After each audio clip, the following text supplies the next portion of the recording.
السلام علیکم محترم ناظرین، بسم اللہ الرحمن الرحیم۔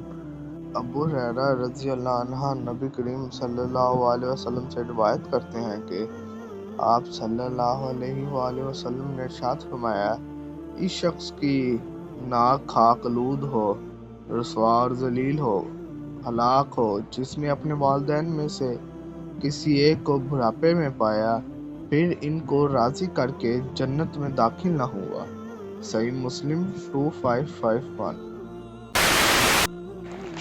حضور اقدس صلی اللہ علیہ وآلہ وسلم کا ارشاد ہے، ہر عمل کے لیے اللہ تعالیٰ کے یہاں پہنچنے کے لیے درمیان میں حجاب ہوتا ہے، مگر لا الہ الا اللہ اور باپ کی دعا بیٹے کے لیے دونوں کے درمیان کوئی حجاب نہیں۔ جامع الترمذی۔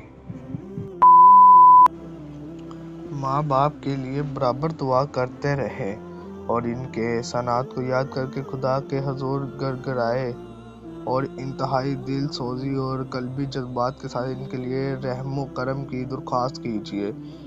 خدا کا ارشاد ہے، وَقُلْ رَبَّنَا ارْحَمْهُمَا كَمَا رَبَّيَانِي صَغِيرًا، اور دعا کرو کہ پروردگار ان دونوں پر رحم فرما جس طرح ان دونوں نے بچپن میں پرورش فرمائی تھی۔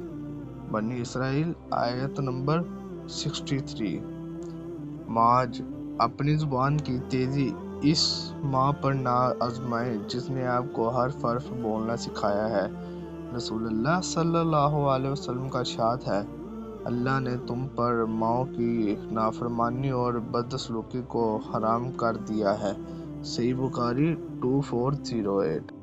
ویڈیو اچھی لگی ہو تو چینل کو سبسکرائب کریں، ویڈیو کو لائک کریں اور شیئر ضرور کیجیے گا۔ ہمیشہ سلامت رہیں۔